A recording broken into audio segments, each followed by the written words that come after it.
Si vous souhaitez être à la une du meilleur de l'actualité camerounaise, alors vous êtes au bon endroit.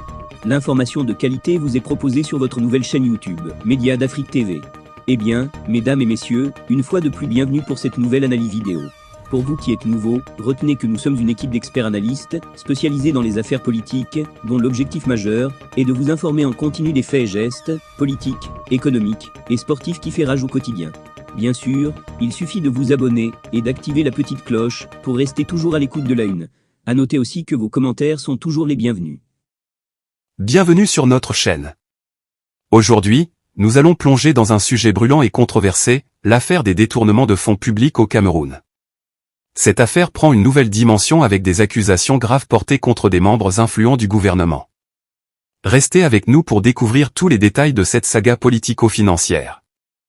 Selon des sources fiables, le clan du ministre d'État, secrétaire général de la présidence de la République, Ferdinand Ngo, serait impliqué dans une tentative de provoquer des troubles afin de fuir avec des milliards de francs CFA détournés dans plusieurs projets majeurs.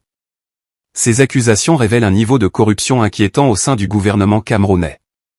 Les rapports de la Chambre des comptes sur divers scandales, tels que le Covid-Gate, la CAN-Gate, et les projets d'infrastructures comme les ponts métalliques modulaires préfabriqués, l'autoroute Yaoundé-Douala, et la ligne 94, mettent en lumière des malversations financières massives.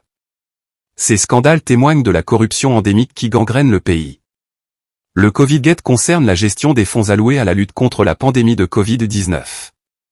Des milliards de francs CFA ont été détournés, compromettant les efforts pour contenir la pandémie et fournir des soins adéquats à la population.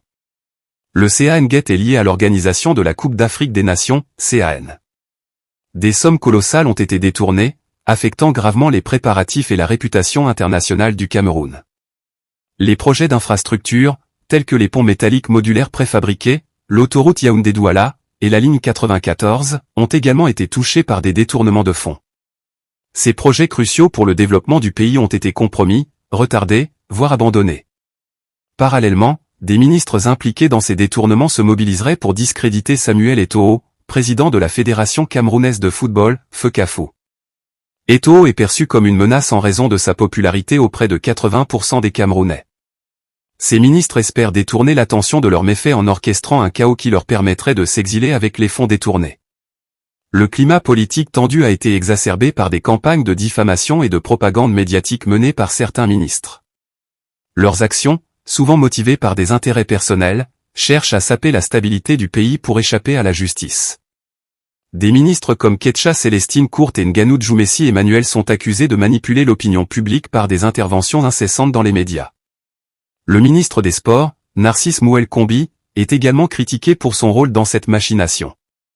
Utilisant son influence pour contourner les lois et intimider ses opposants, Kombi est accusé de violation des droits humains, d'intimidation et même d'assassinat. L'activiste Conrad Dieudonné Bébé Ndi a révélé ces pratiques dans une déclaration récente.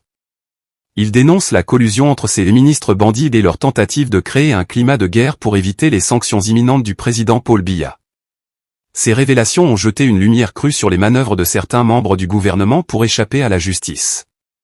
L'affaire des détournements de fonds publics au Cameroun est un exemple frappant de la corruption qui peut gangréner un gouvernement. Les accusations portées contre des membres influents du gouvernement, les tentatives de déstabilisation et les révélations d'activistes courageux montrent à quel point la situation est grave. Restez à l'affût pour plus de mises à jour sur cette affaire en cours. Merci d'avoir regardé cette vidéo. N'oubliez pas de liker, de vous abonner et de partager pour rester informé des dernières nouvelles. À bientôt sur notre chaîne.